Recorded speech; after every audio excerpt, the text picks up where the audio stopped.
আল্লাহর ওলি, নাম হলো জুরাইজ। জঙ্গলে থাকেন, আল্লাহ আল্লাহ জিকির করেন। আমাদের জমানার না, বনি ইসরাইলের একজন বহুত বড় আল্লাহর ওলি। এই উম্মতে মুহাম্মাদিনা, বনি ইসরাইলের একজন ওলি জঙ্গলের মধ্যে থাকেন, আল্লাহর গোলামি করেন।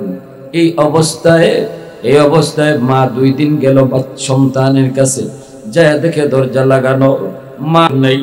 ইনি মনে মনে ভাবতেছিল নামাজটা শেষ করি, এরপরে দরজা খুলে দেখবো আম্মা কেন আসছে, কেন ডাকে।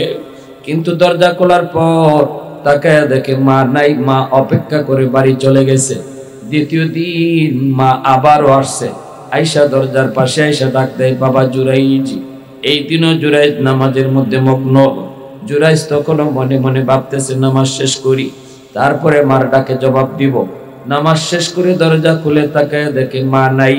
মা আবারও চলে গেছে। তৃতীয় দিন আবারও মা আসছে, আয়সা দরজার পাশে ডাক দিছে, বাবা জুরাইজ। ওই দিনও জুরাইজ নামাজে মগ্ন। জুরাইজ মনে মনে ভাবতেছে নামাজ শেষ করে মার ডাকে জবাব দিব। কিন্তু না, ওই দিন যখন মা যায় তখন মা একটা বদদুয়া দিয়ে যায়। বদদুয়া, মায়ের বদদুয়াটা দিয়েছিল, বাবা 3 দিন আইলাম, দরজার পাশে দাঁড়ায় দাঁড়ায় ধরে ডাকলাম, কিন্তু তুই দরজার পাশে ডাকার শোনার পরও, আমার আওয়াজ শোনার পরও তুই দরজা খুললি না। ঠিক আছে, তুই তোর ইবাদত কর, তুই তোর আল্লাহর জিকির কর। আমি মার ডাকে যখন জবাব তুই দিলি না, আল্লাহ যেন তোকে কোনো বেশ্যা নারীর ফান্দে ফালায়। নাউজুবিল্লাহ। এটা মায় বদ্ধ দিয়ে গেছে। কিছুদিন পরেই দেখা গেল, ওই দেখ এই ফুলাটা থামছে, এরা ধরেন, ওই যে খাড়ায় রয়েছে ফুলাটা, এরা তো এই লাইটটা আছে, এরা ধরেন। একবার আমার চোখের মাঝে মারছে। কি আশ্চর্য!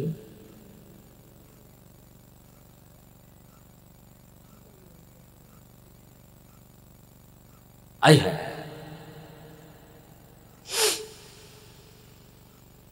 আমার দিকে মনোযোগ। অসুবিধা দিতেছে আপনাদের?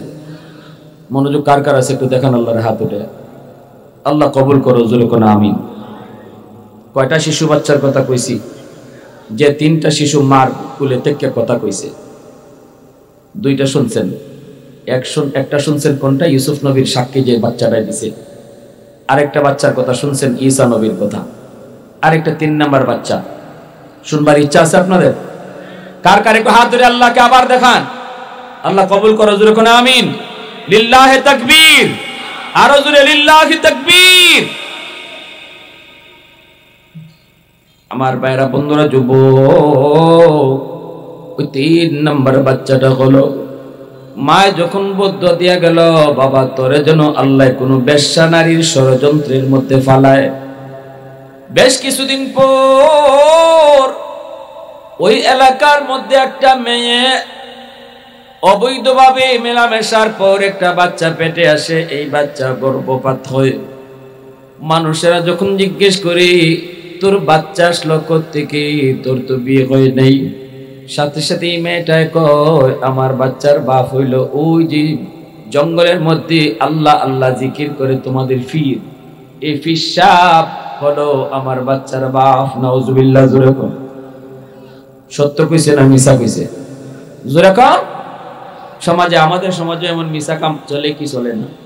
দোষ করে একজনে আর ফালায় আরেকজনের উপরে, ঠিক কিনা?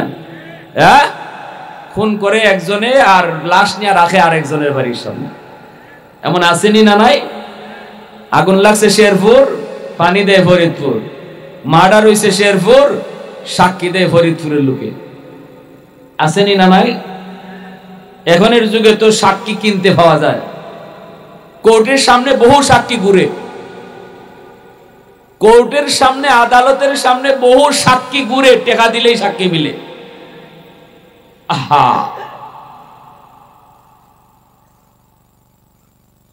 ঘটনা হলো ওই মেয়েটা একটা রাখালের সাথে অন্যায় কাজ করছে। রাখালের সাথে। রাখাল বলতেছে এই বাচ্চাটা এখন তোর আমার তো অন্যায় কাজের দ্বারা বাচ্চা হইছে, এখন যদি তোর এই বাচ্চাটার বাপ আমারে কস, তাহলে তোরও এলাকার মানুষে মারবো, আমারেও হত্যা করব, কারণ আমরা নিরীহ মানুষ, ছোটখাটো গরিব গরিব মানুষ, কারণ সমাজে এখন তো বিচার চলে গরিবের উপরে, ধনীর বিচার নাই। চেয়ারম্যানের ফুলা ডাকাতি করলেও বিচার নাই, আর রিক্সাওয়ালার ফুলায় যদি একটা লাউ চুরি করে তাও আটকার হবে, ঠিক কিনা? জানি না আপনাদের এলাকার হালত কি। আবার চেয়ারম্যান সাহেব রাগ করে আমার উপরে। আপনাদের চেয়ারম্যান সাহেবের কথা কই না, আমাদের সিলেটে এইরকম চলে।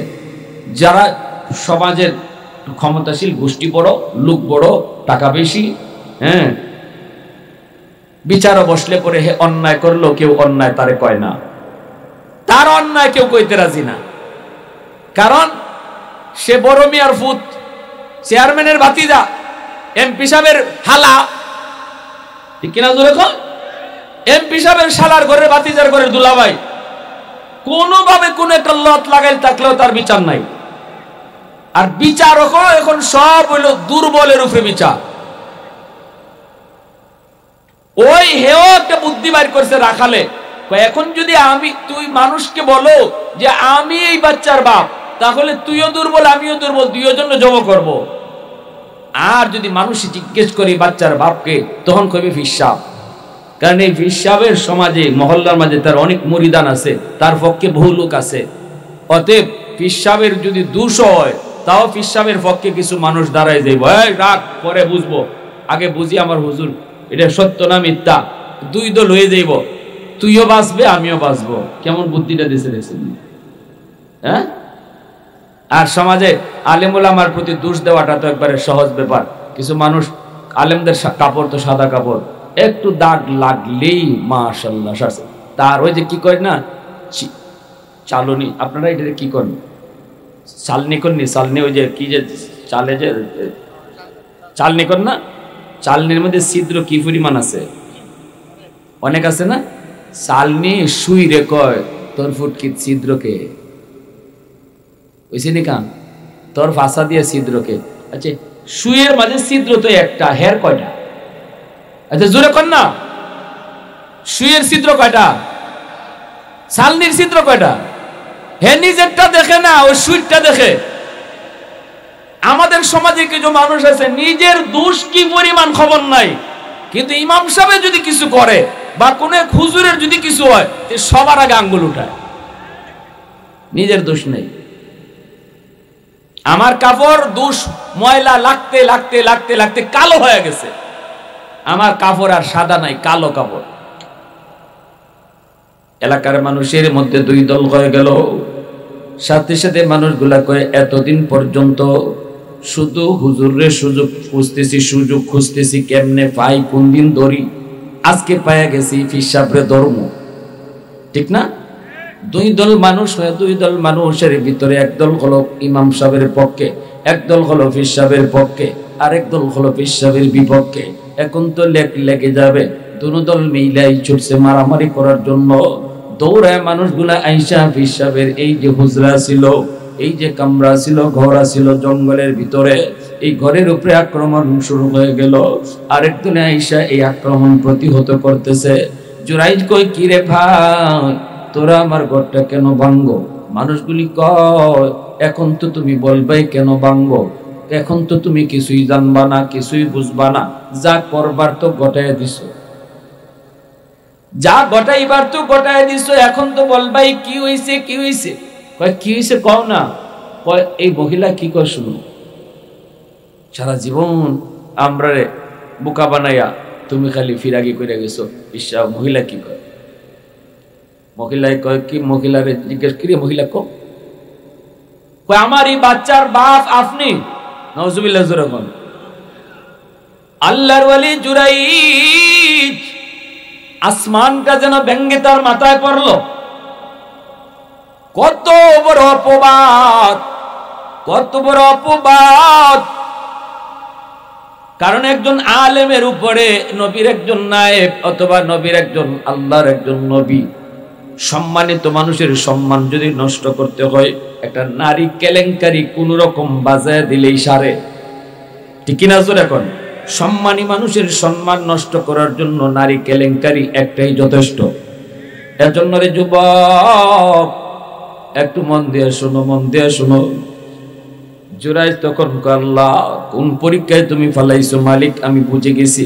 আমার মা কিন্তু যাওয়ার সময় এরকম একটা বদদোয়া গেছিল, আমার কানে বাজছে, মনে হয় মার বদদোয়াটাই কবুল হয়ে গেছে, ঠিক না? জুরাইজ কয় আল্লাহ ভুল করেছি, মা ডাকে জবাব দেই নাই, আল্লাহ চরম ভুল, আর জীবনে এমন ভুল করবো না।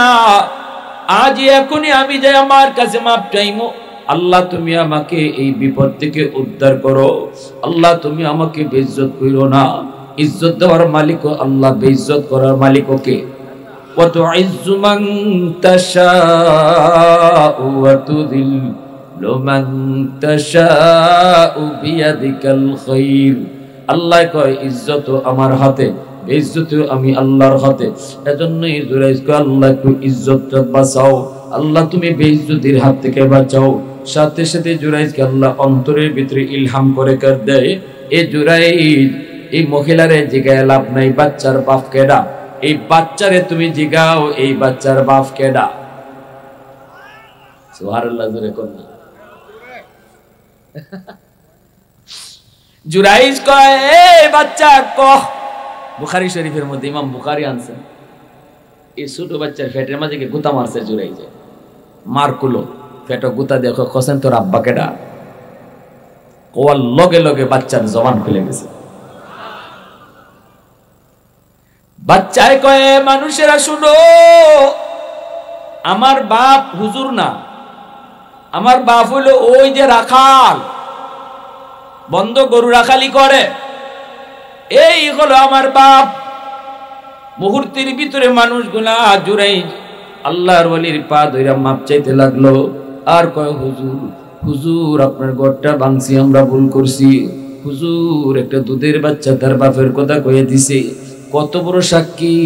মানুষের সাধারণ কোনো মানুষ, বড় কোনো মানুষ যদি সাক্ষী দিতে হয় তো আমরা মনে করতাম পক্ষ লয়, পক্ষ বিপক্ষের বিষয় থাকতো, কিন্তু একটা দুধের বাচ্চা যখন সাক্ষী দেয়, এই বাচ্চাটা পক্ষ বিপক্ষ বুঝে।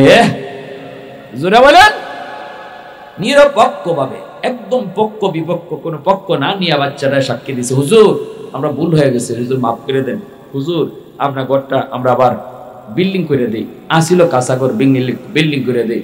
জুরাইজ কয় এটা তোমরার দোষ না, তোমাদের কোনো অন্যায় হয় নাই, তোমাদের কোনো দোষ হয় নাই, দোষটা আমারই। কিরকম? গন্ডগোল আমি লাগাইছি মার ডাকে জবাব না দিয়া।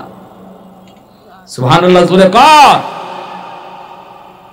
এজন্যই কিতাবের ভিতরে লিখেন, ফরজ নামাজের ভিতরে যদি তুমি থাকো যুবক, ফরজ নামাজের ভিতরে যদি তুমি থাকো আর তোমার মা তোমাকে ডাক দেয়, পাশের রুম থেকে তোমার বাবা তোমাকে ডাক দেয়, তখন শরীয়তের মাসালা কি? আর নফল নামাজের ভিতরে যদি তুমি থাকো, বাপ মা যদি তোমার ডাক দেয়, তখন মাসালাটা কি? শরীয়তের একটা মাসালা জানা, 70 রাকাত নফল নামাজ পড়ার থেকেও বেশি সওয়াব। এই মাসলাটা শুনতে কার কার ইচ্ছা আছে একটু হাত উঠে দেখান। মাশাআল্লাহ, মনোযোগ আছে তাইলে আলহামদুলিল্লাহ, ঠিক না? একটু জিকির করেন লা ইলাহা ইল্লাল্লাহ জুড়ে।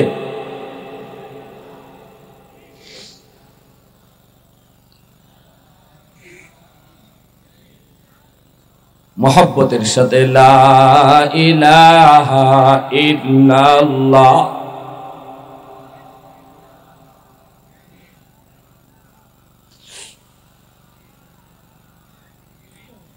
লা ইলাহা ইল্লাল্লাহু মুহাম্মাদুর রাসূলুল্লাহ। জোরে সুরে বলি সাল্লাল্লাহু আলাইহি ওয়াসাল্লাম। একটু মন দিয়ে শুনো, মাসালাটা হলো আমি আর আপনি যদি নফল নামাজের মধ্যে থাকি আর বাপ মা যদি আপনাকে পাশের রুম থেকে ডাক দেয়, মা যদি না জানে, বাবা যদি না জানে, তুমি আমি যে নামাজের ভিতরে দাঁড়াইছি, সন্তান নামাজ পড়ে মা জানে না, বাবাও জানে না, পাশের রুম থেকে বাবাই ডাক দিল, এ বাবা আব্দুর রহিম, এ বাবা আব্দুল করিম। যদি নামাজ নফল নামাজ হয়, শরীয়তের মাসালা হলো সাথে সাথে নামাজ ভাঙতে হবে। নামাজ ভাঙতে হবে। কি করতে হবে? মা ডাকে জবাব দিতে হবে, বাবা ডাকে জবাব দিতে হবে। নামাজ ভাঙ্গি দেয়া কইতে হবে, আম্মা কেন ডাকছো, আব্বা তুমি কেন ডাকছো। যদি নামাজ নফল নামাজ হয়, যদি কোন নামাজ হয়, নফল ফরজ ওয়াজিব এগুলো বুঝি তো, হ্যাঁ? আজকে যে এশার নামাজ আপনারা পড়ছেন, এশার নামাজের ফরজ কয় রাকাত করল? হ্যাঁ, নফল কয় রাকাত? মাঝখান থেকে একজন এখন নফল কয় রাকাত? নফল 2 রাকাত। ওয়াজিব কয় রাকাত? এশার ওয়াজিব কয় রাকাত? মাশাআল্লাহ। তাহলে নফল ফরজ ওয়াজিব আমরা বুঝি তো, আলহামদুলিল্লাহ। তো নফল নামাজি যদি সন্তান থাকে, শরীয়তের মাসালা হলো মা যদি ডাক দে, বাবা যদি ডাক দে, ও বাবা কই রে, তখন আপনি আর রুকুতে যাইতেন না, সুজা নামাজ ভাঙ্গিয়া মার ডাকে জবাব, বাবার ডাকে জবাব। আম্মা কেন ডাকছো? কোনো আওয়াজ নেই। নফল নামাজ থেকে মার ডাকেন, সওয়াব বেশি। আর যদি ফরজ নামাজে থাকেন, শরীয়তের মাসালা হলো যদি ফরজ নামাজের মধ্যে আপনি থাকেন, তাহলে আপনি একটু খেয়াল করে দেখবেন আম্মা কেন ডাক দিয়েছে, বাবা কেন ডাক দিয়েছে। ডাকটা কি ইমার্জেন্সি ডাক নাকি একটু পরে গেলেও হবে? যদি আপনি বুঝেন মার ডাকটা বড় ইমার্জেন্সি, মা বিছানা থেকে পড়ে গেছে অথবা বাথরুমে গিয়া আব্বা পিছলা খেয়ে পড়ে গেছে, ওই অবস্থায় সন্তানরে ডাক দিছে, বাবা, এ বাবা কই রে, মানে ডাকের একটা নমুনা আছে না, কি ভাই জোরে কোন আছে না? মা দুর্বল, বিছনা থেকে পড়ে কইছে, ওরে বাপ রে কই রে বাবা। ওই অবস্থায় শরীয়তের মাসালা হইলো ডাকের নমুনা দেখে আপনি বুঝতেন ইমার্জেন্সি ডাক। যদি ইমার্জেন্সি হয় ফরজ নামাজ বাতিল, সাথে সাথে মার ডাকে জবাব দিতে হবে। ভালো করে বুঝছেন, একটা মাসালা কইতেছি, কিন্তু এই মাসলাটা লইয়াও যদি আজকে ওয়াজ মাহফিল থেকে যান, তবু আজকের ওয়াজে আসা বসাটা সার্থক। একটা মাসালা লইয়া যাইতেছেন, আমি মাহফিলের শেষে বয়ানের আগে যে কোনো একজনের দাঁড় করায় মাসলাটা জিগাইব, যে কোনো একজন, এখানে যতজন আছে, যে আমি এই নামাজের ব্যাপারে মার ডাকের বাবার ডাকের মাসলাটা একটু করব, পারবেন না ইনশাল্লাহ? দেখ মনে পারেন কিনা। আবার নি জান গা আমার বয়ানের শেষ হওয়ার আগে উঠে হুজুর আবার আমারে নি জিগায়, কোন বিপদে পড়ি আবার। আর যদি আপনি বুঝেন ডাকটা ইমার্জেন্সি না, এমনি ও বেটা বাবা কই রে আব্দুর রহিম, তা আপনি যদি বুঝেন যে না এই ডাকটা আম্মা আমারে ইমার্জেন্সি না, বিপদে পড়ে ডাকতেছে না, আমি নামাজ শেষ করে গিয়েও যদি বলি আম্মা আমি নামাজে আসলাম, তখন মা রাগ করতো না। ইমন যদি হয় তখন ফরজ নামাজ পড়বেন, ডাকে জবাব দিবেন না, নামাজ শেষ করবেন। নামাজ শেষ করে যায় কইবেন আম্মা আমি নামাজে আসলাম, আব্বা আমি নামাজে আসলাম, কেন ডাক দিছেন, ডাকটা শুনবেন। মাসালাটা মনে থাকবে, মনে থাকবে ইনশাআল্লাহ। আমার ভাইরা বন্ধুরা, যুবক, এজন্য বলতেছিলাম আল্লাহর ওলি এই তিনটা শিশু বাচ্চা মার কোলে থাকতে তারা আল্লাহ এরকম কথা কইছে। এই যুবক মুসা নবী একদিন আল্লাহকে জিজ্ঞেস করে, মালিক জান্নাতে আমার বন্ধু কে হবে একটু বলবানি। আল্লাহ পাক কয়, মুসা তুমি যাও অমুক বাজারে গিয়ে দেখো একজন মানুষ গরুর গোশত বিক্রি করে। গরুর গোশত যে বিক্রি করে আমাদের এলাকায় কসাই কয়, আপনাদের এলাকায় কি কয়? মুসা নবীর আল্লাহ কয়, মুসা জান্নাতি তোমার বন্ধু কে হবে তোমার দেখতে বুঝি মন চায়? মুসা নবী কয়, হ মালিক দেখতে মন চায়। আল্লাহ বললেন অমুক বাজারে যাও, যায় দেখো একজন কসাই, সে হলো জান্নাতে তোমার বন্ধু। মুসা নবী কয়, মালিক আমি এত বড় একজন নবী, এত বড় একজন পয়গম্বর, কসাই আমার জান্নাতে বন্ধু হবে কেমনে? কোন আমলের কারণে সে এত মর্যাদা পাইল? আল্লাহ কয়, মুসা আমি কইমু না, তুমি যাইয়া দেখো কোন আমলের কারণে সে এত মর্যাদা পাইল, তুমি যাই নিজে খুঁজে তালাশ করে বের করো। আল্লাহু আকবার, জোরে বলেন। যাও আমি আল্লাহ তোমাকে ঠিকানা বলে দিলাম। মুসা নবী ঠিকানা লইয়া এই লোকটার বাজারে চলে আসলেন। আইসা লোকটারে পেয়ে গেলেন, ডাক দিয়া বলতেছেন, ভাই রে তোমার নাম কি? বলে নাম অমুক। আল্লাহর বলে দেওয়া নামের সাথে নাম মিলে গেল। এইবার মুসা নবী কইতেছে, আমি তো তোমার বাড়িতে মেহমান হতে চাই, আমাকে তুমি মেহমান বানাইবানি। মুসা নবী নিজের পরিচয় দিলেন না, একজন মুসাফির পরিচয় দিয়া তার বাড়িতে তিনি মেহমান হতে চাইলেন। উদ্দেশ্য হলো রাতের বেলা সে কি আমল করে ওই আমলটা তিনি দেখবেন। জোরে কোন সুবহানাল্লাহ। লোকটা কয়, মুসাফির আমি তো মেহমানের পাগল, ঠিক আছে চলেন আপনি আমার বাড়িতে মেহমান হন। মুসা নবী নিজের পরিচয় তো দেন না, অপরিচিত একজন মুসাফির হইয়া তার বাড়িতে গেলেন। যা দেখেন লোকটা হাতের মধ্যে খাবার নিয়ে বাড়িতে ঢুকতেছে, কিন্তু এই খাবার নিয়ে সে বউয়ের কাছে যায় নাই, সন্তানের কাছেও এই খাবার নিয়ে যায় নাই। তার বৃদ্ধা মা যেই রুমটার মধ্যে মা ঘুমায় আছে গো, ওই বৃদ্ধা মার কাছে খাবার নিয়ে হাজির হয়েছে। এরপরে মাকে কোলে তুইলা, বিছানা থেকে মাকে নিজের কোলে তুইলা মার কপালে একটা চুমা দিয়া মাকে তুলায়া তুলায়া খানা খাওয়াইতেছে। আল্লাহু আকবার জোরে। দুধের বাচ্চাকে মা যেভাবে খানা খাওয়ায় এইভাবে সন্তান মারে খানা খাওয়াইতেছে। আল্লাহু আকবার। তুলায়া তুলায়া মারে খানা খাওয়ায়।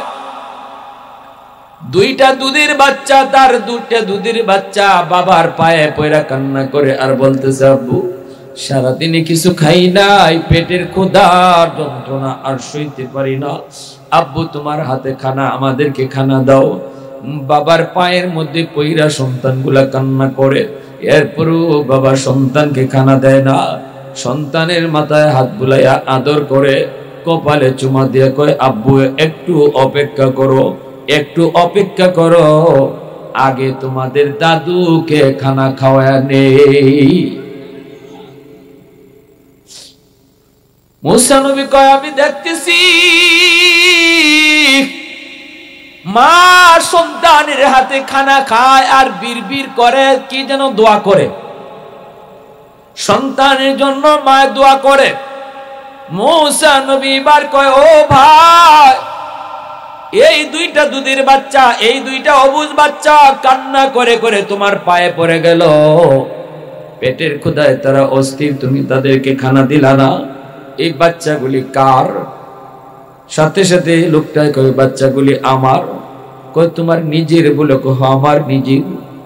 দুধের বাচ্চা, ছোট বাচ্চা, অবুঝ বাচ্চাটা তোমার পায়ে পড়লো, এরপরও তুমি খানা দিলা না। অথচ বাবার কলিজার মধ্যে সন্তানের প্রতি কেমন দরদ, এটা পৃথিবীর সকল বাবাই শুধু বুঝে, আর কেউ বুঝে না, ঠিক কিনা জোরে বলে। সন্তানের প্রতি বাপ মার কেমন দরদ, এটা শুধু মা বাবাই বুঝে রে যুবক, আর কেউ বুঝে না। তুমি একদিন বড় হওয়ার পরেও তুমি বুঝবে, যেদিন তুমি নিজে বাপ হবে ওই দিন বুঝবে সন্তানের প্রতি তোমার দরদ কেমন। আজকে তুমি মার কথা শুনো না, বাবার কথা তুমি শুনো না, মনে করো তোমার বাপ মা তোমার ভালো চায় না, কিন্তু না, বাবা যা কয় মা যা কয় তা তোমার ভালোর জন্যই কয়, ঠিক কিনা জোরে কও। কি পরিমাণ দরদ মার কলিজায়, বাবার কলিজায়, তুমি এখন বুঝো না, বুঝবা যেদিন নিজে বাবা হইবা। আহা, যত বড়ই হোক সন্তান, কোনদিন বাপ মার কাছে সন্তান বড় হয় না, ছোটই থাকে, বড় হলেও ছোটই থাকে।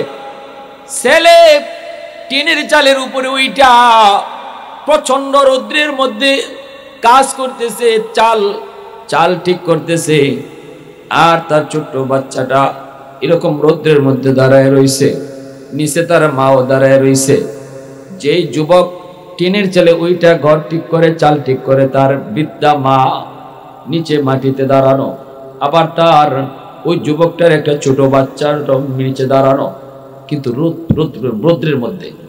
ওখান থেকে সে ডাক দেখেছে, আম্মা, ও আম্মা, আমার বাচ্চারা রৌদ্রে ফুটতেছে, তুমি দেখো না, বাচ্চারা দেখো না, এই রৌদ্রে ফুটতেছে।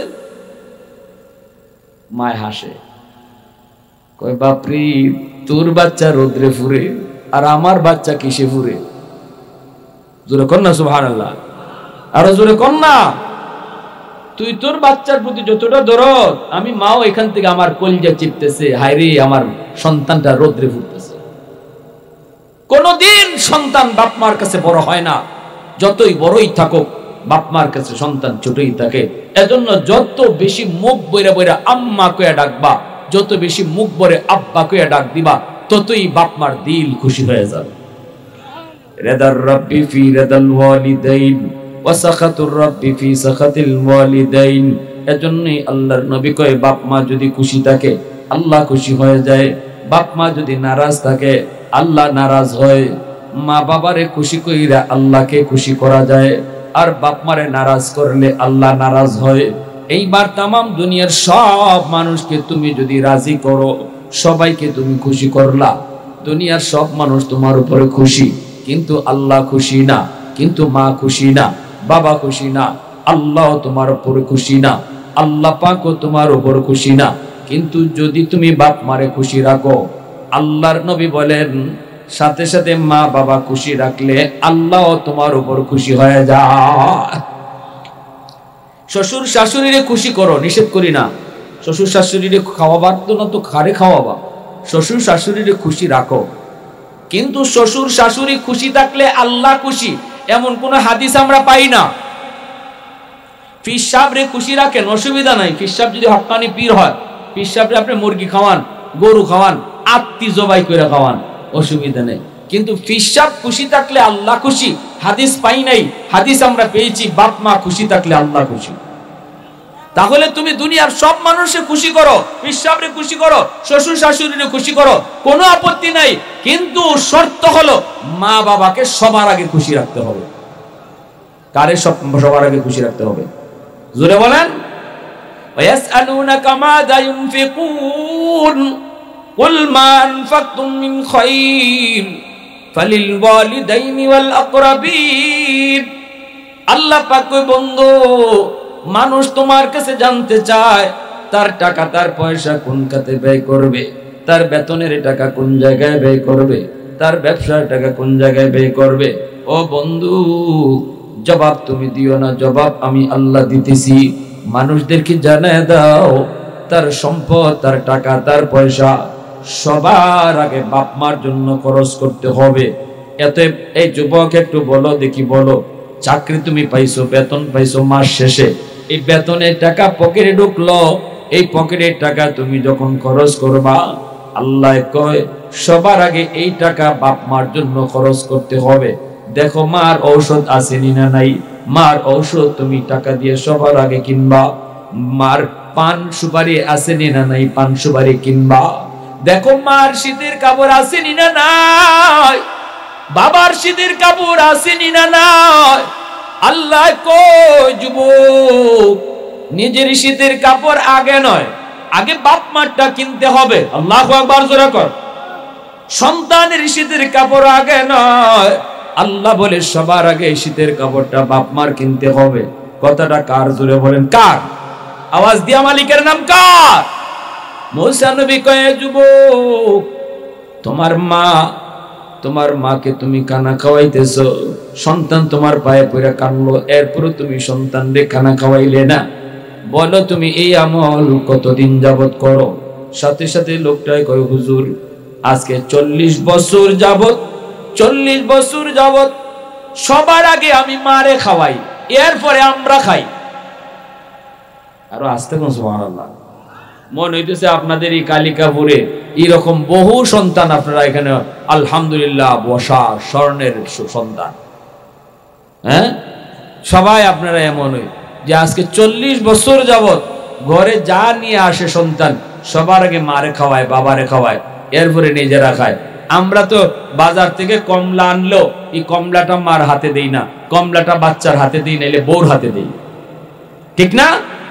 বাজার থেকে কিছু আনলো এটা বউয়ের হাতে দেই, মার হাতে না। অথচ যুবক এখালি কমলা আইনা বাজার থেকে একটা কিছু আইনা মার হাতে দেওয়া আগে, এই মা নিজে কমলা সুলাই আগে খাবে না, তোমার সন্তানকে আগে খাওয়াবে।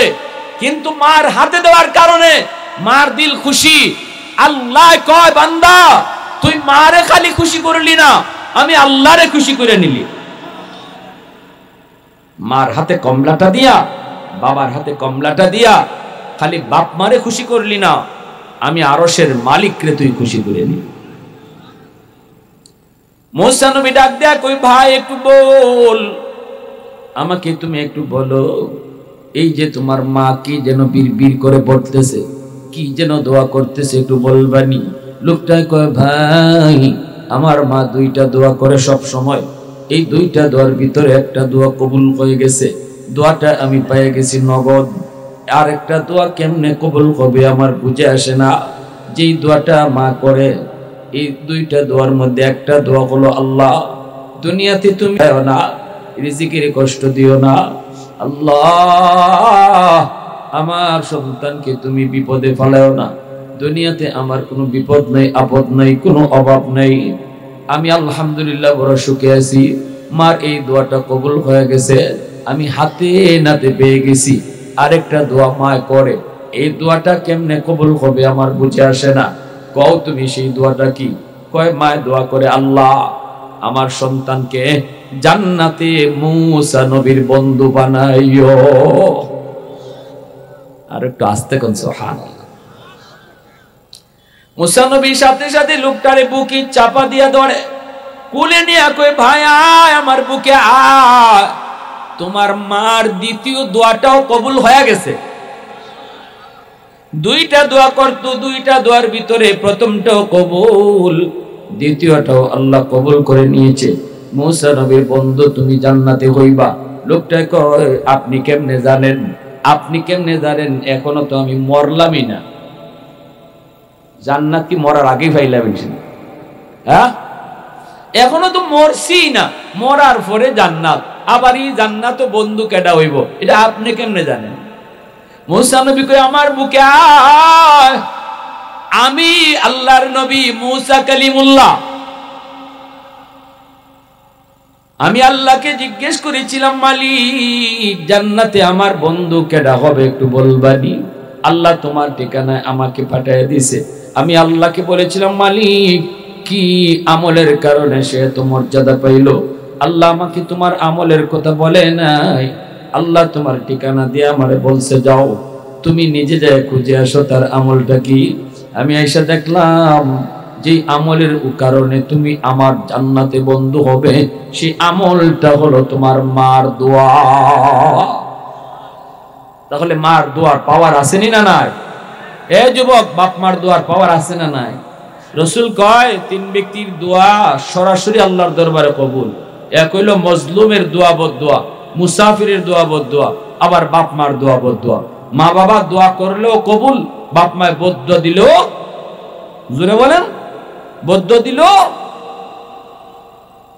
আমার ভাইরা বন্ধুরা যুবক, এজন্যই আব্দুল কাদের জিলানী মঈনুদ্দিন চিশতি যদি তোমার আমার করে দাওয়াত করে আনোরে যুবক, হাজারো আব্দুল কাদের জিলানী যদি তোমার জন্য হাত উঠে আল্লাহর কাছে দোয়া করে, এই দোয়া কবুল হবে কি হবে না কোনো গ্যারান্টি নাই।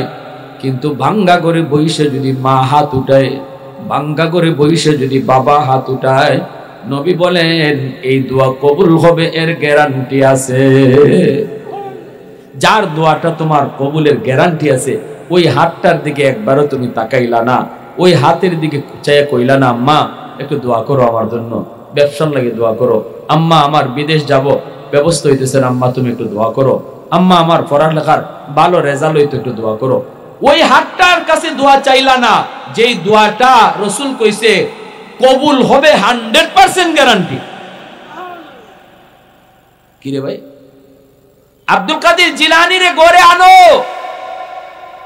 একজন না হাজার জিলানী, গ্যারান্টি নাই কবুল হবে কি হবে না দোয়া। কিন্তু রসুল কয় মার দোয়া বাবার দোয়া কবুল হবে, এর গ্যারান্টি আছে। কি কইতেন কোন আর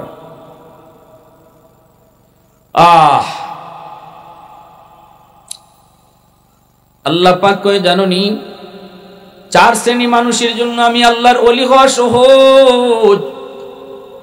এক দল হলো ওই মানুষ, যেই মানুষগুলিকে আল্লাহ পাক রব্বুল আলামিন ক্ষমতা দিয়েছে, আল্লাহ পাক তার চেয়ারম্যান বানাইছে, মেম্বার বানাইছে, এমপি বানাইছে, মন্ত্রী বানাইছে, দেশের প্রেসিডেন্ট আল্লাহ তারে বানাইছে। জনগণের খেদমত করার সুযোগ আল্লাহ যাদেরকে দেয়, এই মানুষগুলি অল্প সময়ে আল্লাহর ওলি হতে পারে। সুবহানাল্লাহ জোরে বলেন। আল্লাহ পাক কইছিল বান্দারে শুন, তুই যদি আমার ওলি হতে চাও তাহলে দুইটা কাম, একটা হলো ঈমান, আরেকটা হলো জারনি তাকওয়া। এই তাকওয়া হাসিল হওয়ার জন্য চারদল মানুষের জন্য খুব সহজ। তাকওয়া হাসিল চারদল মানুষের জন্য সহজ। একদল হলো এরকম জনদরদি, সমাজের ভিতরে যারা জনপ্রতিনিধি, সে যদি মানুষের খেদমত করে, মেম্বার হয়ে যদি টিন চুরি না করে, চেয়ারম্যান হয়ে যদি গম চুরি না করে, এমপি হয়ে যদি রাস্তার টাকা চুরি না করে, আল্লাহর ভয় অন্তরে নিয়ে যদি জনগণের খেদমত করে, তাহলে ওই চেয়ারম্যান, ওই মেম্বারি কইরা, চেয়ারম্যানই কইরা, এমপি গিরি কইরা সাধারণ মানুষের থেকে বহু আগে আল্লাহর ওলি হতে পারে। কারণ মানুষের খেদমত করলে আল্লাহ বেশি খুশি হয়। একজন মানুষ মসজিদে বসে বসে জিকির করলো, আরেকজন মানুষ মসজিদ থেকে বের হয়ে আসে মানুষের উপকারের জন্য চেষ্টা করলো, যে দেখতেছে কোন জায়গায় ব্রিজটা ভাঙা, কোথায় রাস্তার সমস্যা।